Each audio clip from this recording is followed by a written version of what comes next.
Hey guys, welcome to Unbiased Rugby. So, Bledisloe one happened this weekend. I actually set my alarm for 4:30 in the morning, or was it 4? And I actually watched the game live. So I was quite tired in the first half, and I watched the game. Even when I was watching the first game, I was sending messages across to Untitled Rugby, and he felt that it was a little bit flat. I thought it was quite fairly evenly matched sides. Playing, yeah,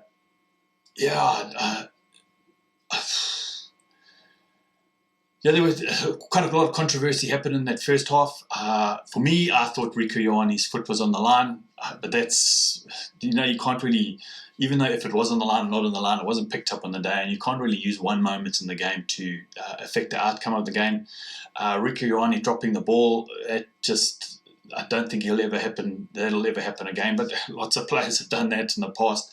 Jeff Wilson, quite a few people. And I remember years ago, my grandfather was a long history with the Springboks, and I think he the first time saw a player go over the try line and then run towards the post to go dotted under the post, and he had a complete freak out because he felt that the second you go over the line, you put the ball down. And it's just a sign of the times.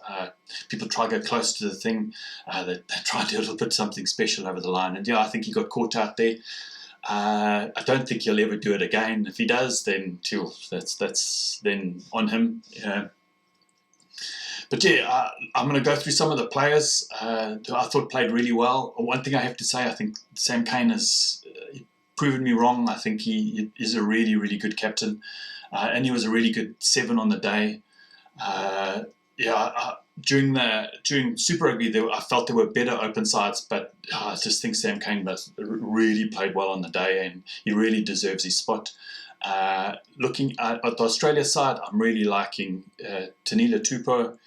I think it's so nice to see a real strong tight head prop. Everyone who watched my channel, you know that I really do like props.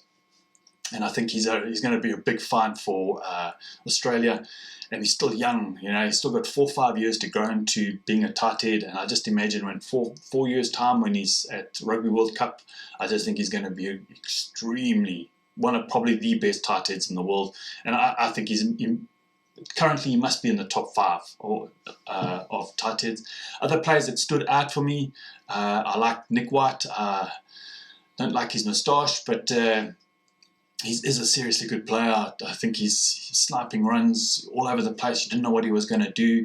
Good distribution from the base, very fast distribution. Really, really good. The other player that stood out for me was Tom Banks. He didn't drop any balls. He knew when to kick. It just seemed like he was really settled into that role at fullback. But yeah, looking at the New Zealand side, I picked up Sam Cane. Richie Mo'unga, it was actually good to see him under pressure. I think he had a few moments where he couldn't handle the pressure. But yeah, I think going forward, I think it's only going to be good for him playing at this kind of pressure game, because he's just going to get better and better with time. Other players, Damon Mckenzie, I don't know why they took him off. I do think he does bring something special. It's taken him a while to get back into the swing of things. But yeah, I think he's a real dangerous player. Jordie Barrett. But yeah, it was a real, watching the game, the first half was great. I enjoyed it. But the second half was just absolutely phenomenal. And when you started getting to the last 20 minutes, and that was actually the last 10 minutes of the game, it really got intense. It was edge of the seat stuff. It was from one side to the other. Hell of an impressive game. It really was an impressive game. Australia could have taken that. They really could have taken that game quite easily. But yeah, New Zealand, you can say whatever you want. They got the draw, which is great. They were very, very close to winning. But yeah, I think for them, they might consider this a bit of a loss, and Australia might consider this as a bit of a win. But yeah, let's see if Australia can do it 2 weeks in a row. That would be the real litmus test. I think they've got 4 tests against the All Blacks. I think it's going to be I think we're really going to know if it's the era of Dave Rennie. I was reading an article about how Checo taken the team back a decade, and Dave Rennie's going to obviously bring them forward. But yeah, we'll see what happens. But yeah, I liked the two locks that were playing for Australia. Really had some go forward ball. Samuel Whitelock on the other side, really, really good. I don't think Shannon Frizzell, he was there and thereabouts, but he wasn't all over the place. But yeah, Rieko Ioane, I wonder if he'll start next week. I don't know. I think I probably prefer to see ALB playing, starting. I think he brings something a little bit better. Anton Leonard-Brown, I think he's a bit more. He's just a bit more of a well-rounded player for my opinion.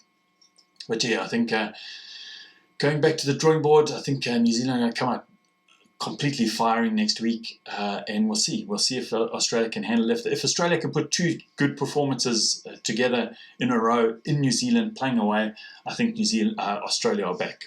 They really are back, and it's so great to actually see a strong Australian side. It's been a while, and I think them having their own Super Rugby competition has been really, really good for their not just confidence, but it's also nice to win something. It's hard losing week on week to New Zealand sides. I would know.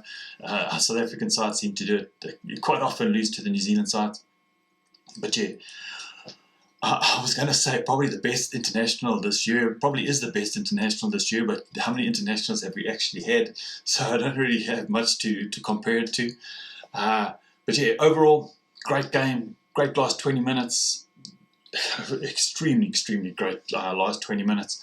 And here's hoping that the next three games are just as highly entertaining. And yeah, we'll see if I will wake up at 4 o'clock the next time to watch the final game. But listen, guys, put your comments down below what you thought of the game. Did you enjoy it? What was your standout moments? For me, obviously it's a drop ball, but both involved Rieko on stepping on the line and then dropping the ball over the line. But yeah, hope you guys have an absolutely wonderful week. Chat soon. Cheers.